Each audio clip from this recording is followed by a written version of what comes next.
Oke, Kak Selvi makin sering aktif di main film di horor nih, di film horor.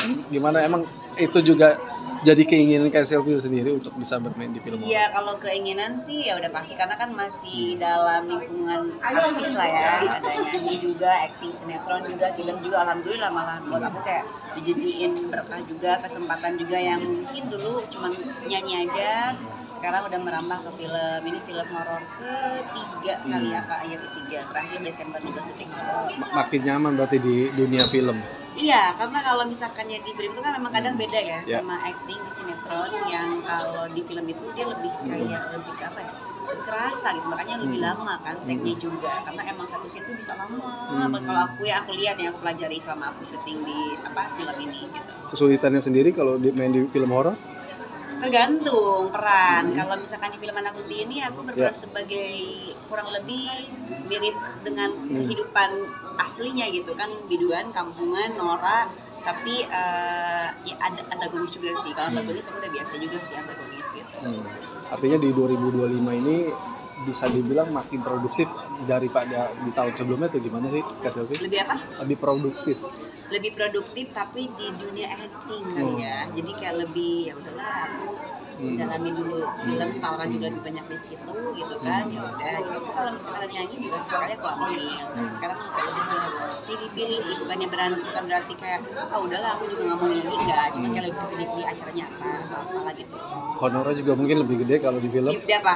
Honornya lebih di gede. Ya itu kan proses ya, kalau dibilang gede ya alhamdulillah, tapi kan itu kan pokoknya bisa dibilang perjuangan juga karena aku baru ini kan di dunia acting film khususnya kayak belum yang banyak juga filmnya ya kalau dihitung ada 6 gitu ya, tapi alhamdulillah gitu, tapi kan itu proses supaya dapat honornya bisa lebih tinggi lagi, tapi alhamdulillah lah itu semua disyukurin. Oke, sibuk banget nih mungkin untuk di dunia entertain segala macam. Nah, anak sendiri kalau lagi kerja dititip ke siapa tuh? Nah, kalau untuk anak aku untungnya aku sama mantan suami kayak masih berkomunikasi. Jadi baik kayak ya? Sekarang ada acara kayak gini tuh ya aku titip ya, nanti gantian sama aku, besok sama aku gitu. Tapi karena lagi ribet sama jadwal promo film juga, akhirnya kayak aku izin ya, aku nitip dulu Abizar segala macam, tapi nanti setelah aku libur aku ajak main. Jadi di rumah papanya. Oke, berarti sebegitu harmonisnya ya Kak, maksudnya meskipun udah berpisah tetap anak masih dalam lingkungan orang tua gitu ya Kak? Tetap komunikasi aku sama Rangga masih baik-baik banget, jadi kayak ada urusan anak, apapun, apalagi terkait sekolah aja ya, apapun untuk pertumbuhan Abizar, kita tetap komunikasi. Artinya kan bisa dibilang ini jadi inspirasi juga mungkin buat di luar sana bahwa ya perceraian itu kan bukan semacam arti ada anak di situ gitu loh Kak. Artinya Kakak tetap terus menciptakan sesuatu yang memang ini untuk anak-anak gitu loh. Ya karena mau tidak mau ya anak sih tetap anak ya, kita selesai aja gitu. Cuman kan yang membedakan memang statusnya aja. Kalau misalkannya kayak berhubungan baik sampai kapanpun ya orang tua tetap orang tua kan. Jadi ya aku sama Rangga walaupun sudah tidak suami istri gitu ya, tapi urusan anak tetap nomor satu. Kalau misalkannya aku kadang nggak bisa untuk temenin Abizar acara sekolah ya, akhirnya kan kita gantian.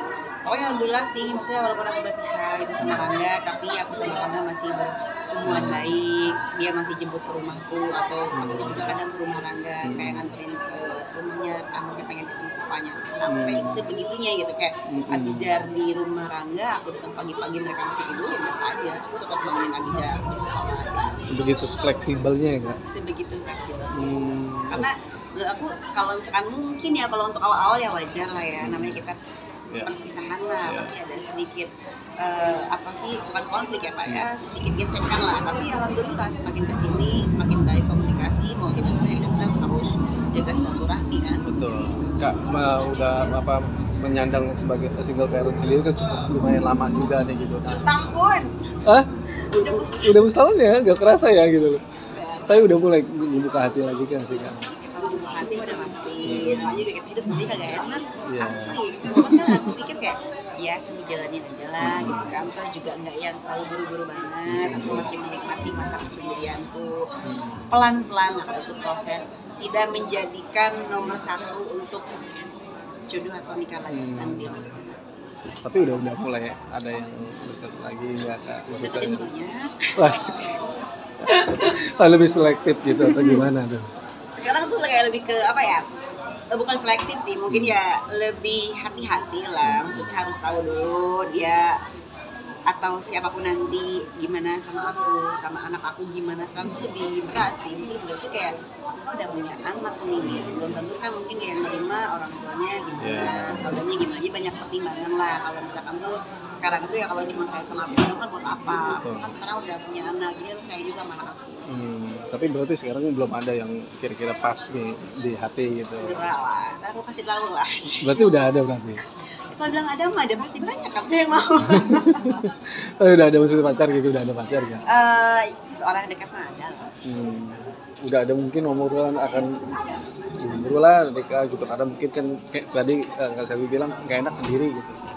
Iya pasti kayak gitu ada, ya emang gak enak sendiri itu, cuman kan ya udah proses lah, itu jangan terburu-buru, atau baru setahun juga, itu juga teman gue lama 8 tahun loh gila, tapi kan gue gak mau selama itu gitu, ya udah sambil berjalan, karir juga, tapi ya kalau ada yang cocok ya ayo bismillah lagi. Tapi ini apa, mau ya pengusaha juga yang ini pengusaha atau profilnya sendiri gitu? Ya kurang lebih lah gitu ya. Oh gitu. Jangan di-spill dong. Oh udah gitu. Tapi udah ini maksudnya sama Abizar juga udah deket banget gitu atau gimana? Udah. Oh udah deket juga. Ya kayaknya dia juga udah tahu lah apa-apanya juga. Karena aku tuh pinter banget, anakku tuh cerdas. Jadi kayak kadang misalkan kalau lagi telepon dia suka kadang nanya gitu. Tapi udah biasa aja sih, Rangga juga udah yang kalau akunya udah punya someone itu biasa aja sih. Oh bahkan mungkin udah dikenali juga? Enggak. Oh enggak.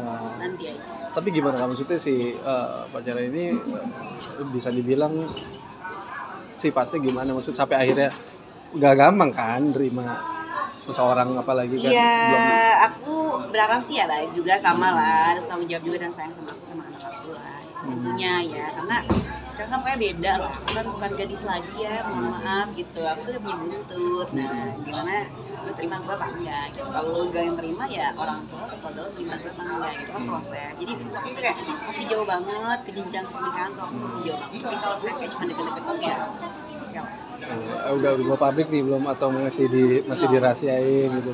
Nanti aja, stay private dulu aja lah. Nanti udah tua malu. Gitu. Oke. Berarti pacaran udah lumayan lama tuh ya? Apa? Mengenalnya udah lama. Lumayan bisa dibilang lumayan.